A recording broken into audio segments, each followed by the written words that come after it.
O desenvolvimento e o sucesso do agronegócio brasileiro se devem a dois fatores principais: a adoção de inovações tecnológicas e o empreendedorismo dos produtores rurais. Grandes empreendedores estão presentes nas cadeias de produção vegetal e animal. O mesmo ocorre na produção de biocombustíveis. O agronegócio é hoje um dos setores mais dinâmicos da economia, graças ao empreendedorismo de seus atores. Empreender e gerar riquezas no mundo rural exige do produtor conhecimentos técnicos e uma ampla capacidade de articulação política e social. O desenvolvimento da agropecuária depende do poder público, sobretudo no fornecimento de infraestruturas logísticas e energéticas adequadas. Além do papel do Estado no crédito, no seguro rural e nas questões de licenciamentos ambientais e de regularização fundiária. Alguns estados do Brasil, como Mato Grosso, e regiões como o Mato Piba, são territórios favoráveis ao empreendedorismo rural. Já na Amazônia, o empreendedorismo rural enfrenta sérias restrições ao seu desenvolvimento, vitimado por políticas promotoras da miséria. Sobre o empreendedorismo rural e o desenvolvimento regional, o pesquisador Evaristo de Miranda conversa com José Aparecido dos Santos, conhecido no meio rural e empresarial como Cidinho. Ele nasceu no Paraná, logo sua família se mudou para o Mato Grosso, onde desenvolveu sua vida como empresário e político. Formado em administração de empresas, Cidinho foi prefeito de Nova Marilândia e senador da República. Presidiu a Associação Mato Grossense dos Municípios, atua no setor de biodiesel e preside o Conselho da Nova Rota do Oeste, concessionária da rodovia BR-163. Olá, bem-vindos ao Brasil Verde, um programa dedicado à sustentabilidade da agropecuária brasileira. E a agropecuária brasileira é sustentável por duas grandes razões. Em primeiro lugar, a constante adoção de inovação, de tecnologias, de busca de produtividade e por aí vai. Mas, por outro lado, muito mais fundamental ainda, graças ao empreendedorismo dos agentes, dos produtores rurais. E hoje, na agropecuária brasileira, é fundamental que o agricultor, o empreendedor, tenha, de um lado, conhecimentos técnicos, não é? Mas também ele precisa ter capacidade de articulação com os agricultores, com a sociedade, articulação política. E sobre essa temática, nós temos a alegria de receber hoje aqui conosco o Cidinho Santos. Ele é empresário, foi senador, preside hoje uma importante instituição, vocês vão conhecer daqui a pouco, e vai contar muita coisa para nós que ilustra uma trajetória de sucesso, mas de construção constante com base no empreendedorismo. Bem-vindo ao Brasil Verde, Cidinho. Obrigado, professor Evaristo, obrigado pela oportunidade de participar do seu programa. Sempre assisto, acompanho, sou fã do seu trabalho, desde o tempo da Embrapa, quando eu estava lá no Senado Federal, e sempre defendendo com muita lógica, com muito conhecimento, as questões ambientais e também o agronegócio brasileiro. Então, a satisfação estar aqui, conversar um pouco com você. A satisfação foi nossa, né? Conseguiu aí no seu calendário, muito ocupado, esse espaço para nos dedicar. Mas, Cidinho, antes da gente entrar nessas questões do desenvolvimento da agricultura, dos agricultores, do empreendedorismo, conta um pouco a nossa história, né? As pessoas associam você ao Mato Grosso, mas você não nasceu no Mato Grosso. Conta um pouco como é que foi a sua história e como é que você chegou, por que caminhos, às posições onde você se encontra hoje. Tá bom, obrigado pela oportunidade. Meus pais são pernambucanos, no interior de Pernambuco, e se mudaram do Paraná naquele momento ali, em 1960, 1970, na imigração do Nordeste para o Paraná, para plantar algodão, plantar café, né? E de lá a gente veio para o Mato Grosso, mas meu pai e meu avô, ele passou por todo o cerrado do Mato Grosso, né? E aquele tempo o cerrado não valia nada, para comprar uma área de mata para plantar café, né? Em Arenosa também. E a pessoa que vendeu para eles, vendeu para mais umas duas pessoas. Acabou que a gente perdeu tudo. Voltamos para Pernambuco. Eu fiquei morando no Pernambuco 5 anos, estudei lá, trabalhei bastante também. Comecei ali, tinha uma folguinha da escola, era quebrando pedra, era vendendo picolé na rua, engraxando sapato. E passado um período, meu pai voltou de novo para Mato Grosso. Ele montou uma loja, ele comprava tecido em São Paulo E minha mãe costurava, fazia calça, camisa, e colocava as etiquetas de marca famosa, né? E vendia aqui. Naquele tempo era região de garimpo de diamantes, então vendia para os garimpeiros, e ali eles começaram, foi prosperando, foi seguindo. E eu voltei do Pernambuco, fiquei em Cuiabá estudando, e depois vim para a região e comecei também a entrar na atividade do garimpo, né? A pessoa confiou muito em mim, meu irmão as máquinas para garimpar, então comecei na atividade de garimpeiro, né? Também. Mas o garimpo acabou e chegou um momento muito difícil da cidade, da região, uma depressão econômica, e eu fui o primeiro prefeito aqui na Nova Marilândia, ajudei na emancipação, e com 23 anos fui eleito prefeito aqui. E aí com a ideia de fazer algo diferente, de geração de emprego e renda, né? E eu fiz uma reforma agrária municipalizada, por isso que eu defendo a reforma agrária, ela só dá certo quando ela passa pelos municípios, né? Porque hoje o que acontece é que o governo compra uma área numa localidade, coloca ali as famílias que vêm de outras regiões, né? Daqui a pouco as famílias vendem, muda para outra região para poder buscar a área novamente, e fica a indústria, como existe hoje a indústria da grilagem de terra, da invasão de terras. E aqui nós fizemos uma reforma agrária municipalizada, perto da cidade, cada pessoa ganhou 5 hectares de área e um aviário, e assim começamos essa atividade totalmente incomum aqui na região, já que era garimpo de diamantes. E aí foi crescendo essa atividade da avicultura. Com o passar do tempo, houve a necessidade de ter um frigorífico, né? E eu saí procurando no Brasil, até fora do Brasil, quem quisesse vir aqui e fazer esse investimento. E não consegui encontrar ninguém com essa disposição. Acabou que eu consegui o contrato na época com a Perdigão para fazer um frigorífico e bater matrizes, né? Começamos batendo matriz, depois fomos para o frango, e hoje aqui a gente abate 200 mil aves dia, empregamos 2 mil colaboradores direto no frigorífico, mais de 2 mil indiretamente nas granjas, fábrica de ração, do transporte, e transformamos a região de 4 municípios, que era dependente do garimpo, hoje depende da avicultura, do comércio, se fortaleceu, e eu sou feliz e realizado por ter dado essa contribuição. Diga para o pessoal que está nos assistindo o nome aí do seu frigorífico e repete também para eles o nome do seu município aí. O município é Nova Marilândia, fica no interior do Mato Grosso, e a nossa unidade industrial aqui chama União Avícola, né?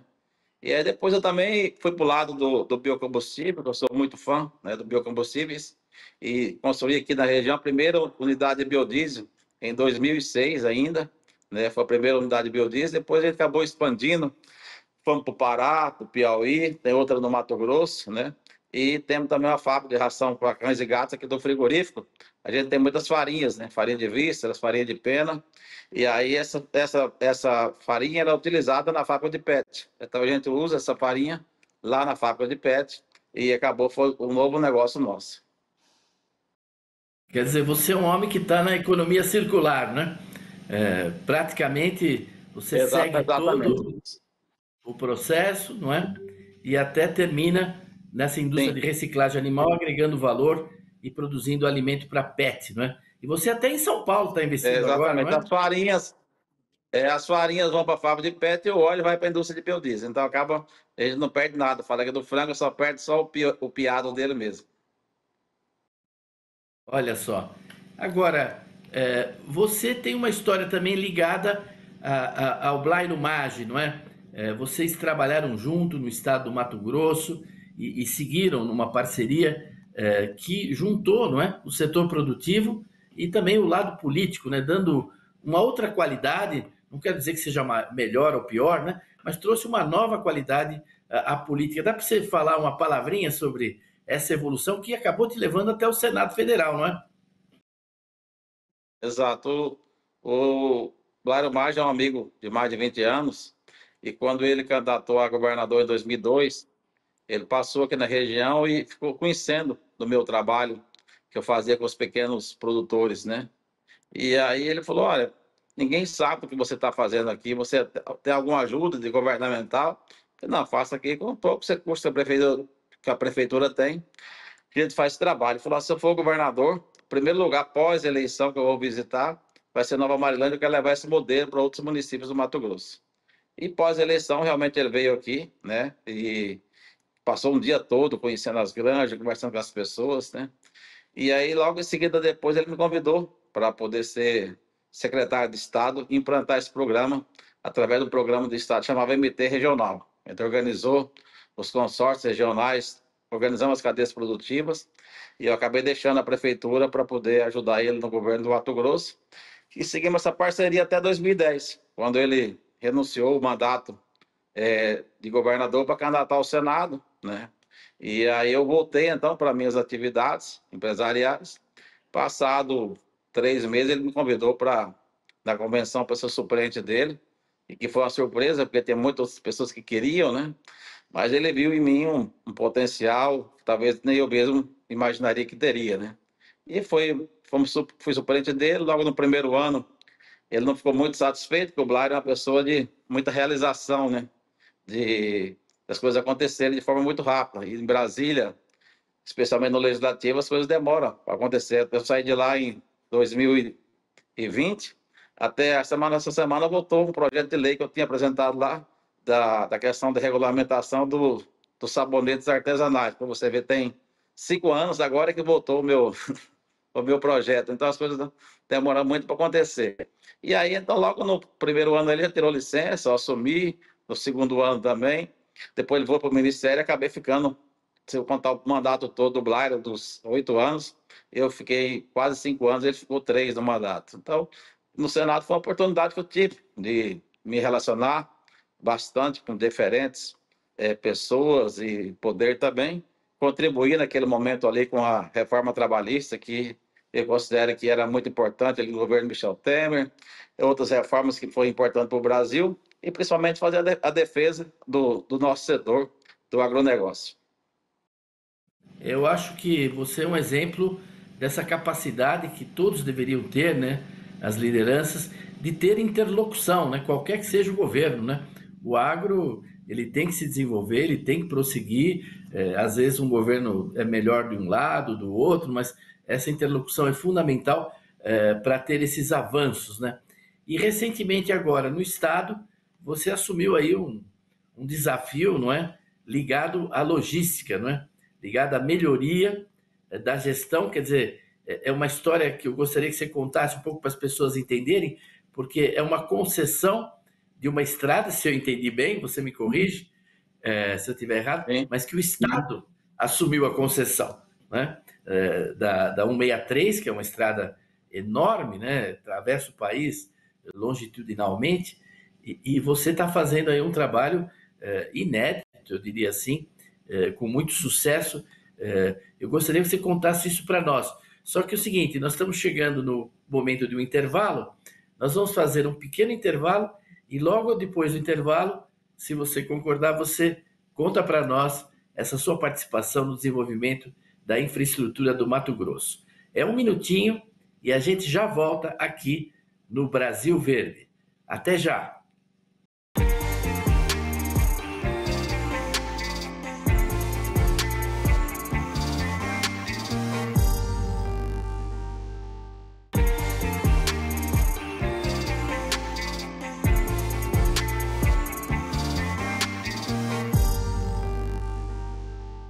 Olá, estamos de volta no Brasil Verde conversando com o empresário, ex-senador, líder do agronegócio no Mato Grosso e no Brasil, o Cidinho Santos. E quando terminávamos o primeiro bloco, Cidinho, eu te pedia para você contar, depois dessa experiência, né, de prefeitura, de secretário, de senador, atuando em diversas associações, inclusive, trabalhando na produção de frango, ração, com biodiesel. Você agora foi convidado ano passado, não é, a assumir uma tarefa diferente, num modelo um pouco inédito, que é a gestão dessa concessão dessa estrada tão fundamental para o Brasil, para o Mato Grosso, que é a 163. Dá para contar um pouco para nós o que você está fazendo aí? Ah, com certeza. A BR-163 ela foi concedida ali, feita a concessão, ainda no governo da ex-presidente Dilma Rousseff. E o modelo de concessão que ela fez, ganhava a concessão que oferecesse a menor tarifa e o BNDES ficaria com o compromisso de financiar os investimentos a um juro bem atrativo, né? Só que veio a questão da Lava Jato e quem ganhou essa concessão na época foi a Odebrecht e não conseguiu cumprir os compromissos que estavam estabelecidos ali na concessão. E foi uma sucessão de problemas, as obras não aconteceram como estava esperando, né? E a empresa fazia malemar aí o tapa-buraco da rodovia. E com a crescente alta da produção de grãos do Mato Grosso, se tornou um grande gargalo aí a BR-163, saindo de Sinop, passando por Cuiabá, Rondonópolis, indo até divisa com o Mato Grosso do Sul, que é o trecho dessa concessionária. E se buscava uma solução, né? Buscava uma solução, toda solução que se buscava acabava dentro do mercado das empresas. Olhava o endividamento da empresa, mas o passivo regulatório que a empresa tinha, as contas não fechavam, né? E aí, conversando com então, o ministro Tarcísio, eu dei a ele uma sugestão de que o Estado, através da empresa de participações, CMTPAR, pudesse assumir essa concessão e fazer os investimentos, né? Ele achou a ideia um pouco maluca, mas autorizou da sequência. Então, procurei o governador Mauro Mendes, que também achou a ideia maluca inicialmente, mas depois ele entendeu, né, da necessidade, aliás, ele já entendia, porque é um desespero que passava as pessoas mortas todo dia, acidentes, lentidão, dificuldade para escoar a safra, né? E aí o governador autorizou a dar sequência desse trabalho. Então, eu dei sequência nesse trabalho com algumas pessoas do governo do estado e o próprio governador, junto à NTT, depois junto ao TCU. Quando então conseguimos fazer no TCU, aprovar um TAC, né, de que a MTPAR assumiria a concessionária, né, assumiria as dívidas e o passivo regulatório seria suspenso até a execução das obras, né? Aí o governador me convidou para ser presidente do conselho de administração dessa empresa. E aí, como não tive como fugir, né, dessa responsabilidade, já que como diz o próprio governador, eu criei o problema e eu teria que ajudar a resolver, né? Então, nós assumimos essa concessionária em maio de 2023, né? E no primeiro ano ali a gente concentrou bastante na restauração da rodovia como um todo. No segundo ano, que foi 24, nós já fizemos 100 quilômetros de duplicação da rodovia. E nesse ano a gente está com uma expectativa de fazer 150 quilômetros de duplicação. Nós estamos agora só esperando passar o período da chuva. Nós vamos estar aí com 1.500 máquinas e 5.000 homens trabalhando ao longo de toda a BR-163. Conseguimos, finalmente, um empréstimo do BNDES de 5 bilhões e 300. O governo do estado já aportou até agora 2 bilhões e 100 nessa rodovia. E a intenção do governador Mauro Mendes é, mais à frente, quando as obras estiverem prontas ou mais adiantadas, levar essa concessionária de volta ao mercado, vender ela para iniciativa privada, recuperar o Estado investiu, mas, sobretudo, deixar o grande resultado que vai ser as obras feitas, né, a duplicação, a segurança para quem transita nessa rodovia. Para você ter uma ideia, Evaristo, no trecho que a gente duplicou, os acidentes com vítimas fatais diminuíram em 86%. Então, é muito importante essa rodovia para o Mato Grosso e para o Brasil. 80% da safra do Mato Grosso passa pela BR-163. É fantástico, é uma experiência inovadora essa, né? Mauro Mendes está deixando um legado de muitas realizações, né? E esse aí é um exemplo, talvez a ser seguido em muitos outros lugares. A sua gestão, acho que o que, vamos dizer, consagra isso foi as premiações que vocês receberam no ano passado da NTT, né? Se eu não me engano, você recebeu 3 prêmios por essa gestão da chamada Nova Rota do Oeste, tem sua concessão? A Rota do Oeste foi premiada inicialmente, a concessionária em si, e depois, no final do ano, a própria NTT fez a premiação a mim, particularmente, né, pelo trabalho que a gente tem feito à frente da empresa. Parabéns. E Cidinho, no seu horizonte de futuro, dá para contar alguma coisa para nós? Como é que você vê o agronegócio, o Mato Grosso, o empreendedorismo no Brasil? Há estados como o Mato Grosso, Piauí, São Paulo, onde a política é favorável ao empreendedorismo, né? Mas nós temos regiões do Brasil, sobretudo no conjunto da Amazônia, onde empreender é quase um delito, né?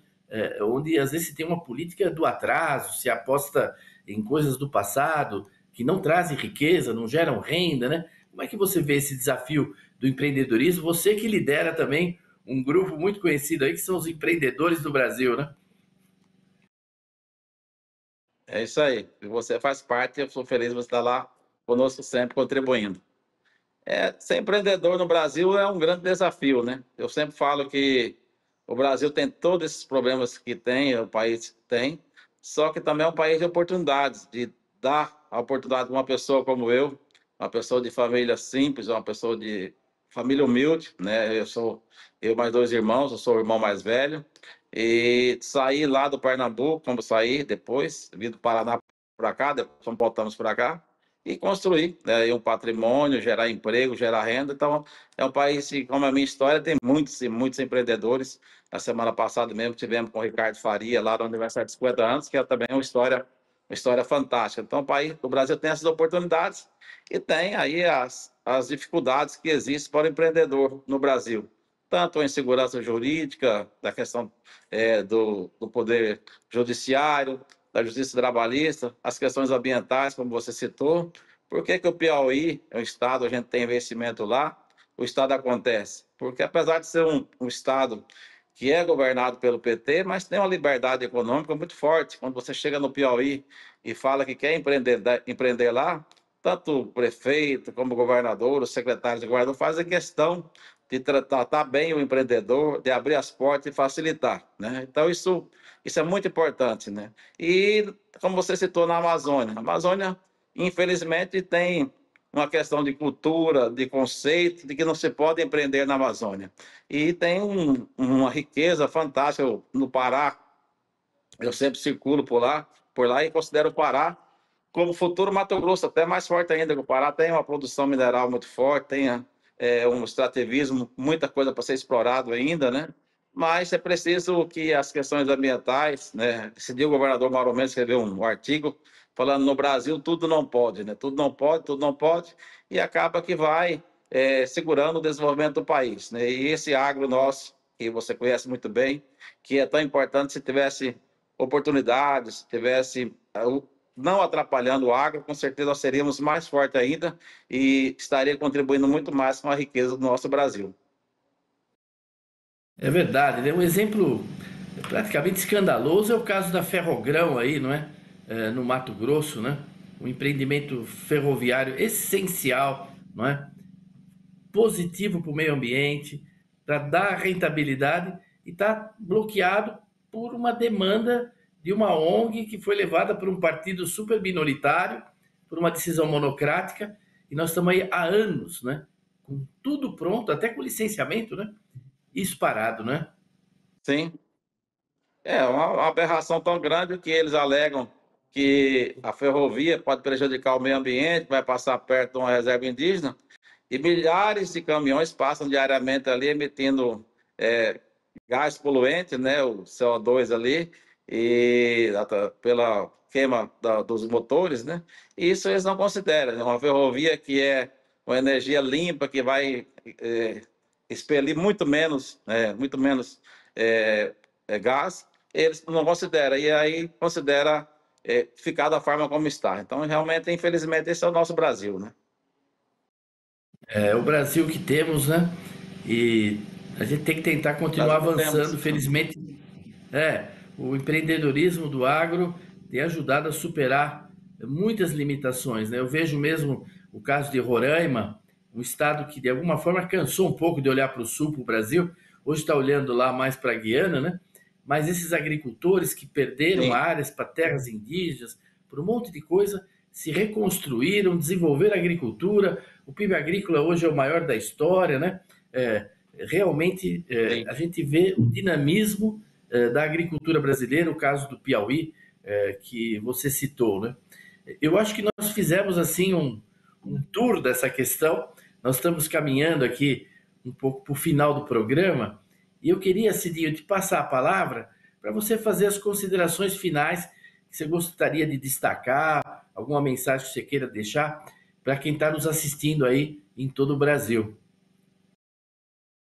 Tá bom, eu agradeço a oportunidade de participar do seu programa e desejo para os nossos telespectadores aí que nos assistem, né, que Apesar de tudo, o Brasil é um país muito forte, né? Um país que tem um dinamismo muito grande na economia, na cultura do seu povo, no trabalho, e o agro tem carregado o país nos últimos anos, e agora nós começamos uma nova fase da agroindustrialização. Sempre se falou, Evaristo, olha, a gente tinha que estar dentro do agronegócio, principalmente, em vez de exportar matéria-prima, exportar produtos de valor agregado, né? E principalmente aqui no Mato Grosso e em outras partes do país, eu vejo isso acontecendo no momento, e eu estou muito entusiasmado, né? As indústrias de etanol de milho, as indústrias esmagadoras de caroço de algodão, o amendoim começou forte, o gergelim já está forte, e aí vem também, com isso vem também as indústrias de proteína animal, os frigoríficos de aves,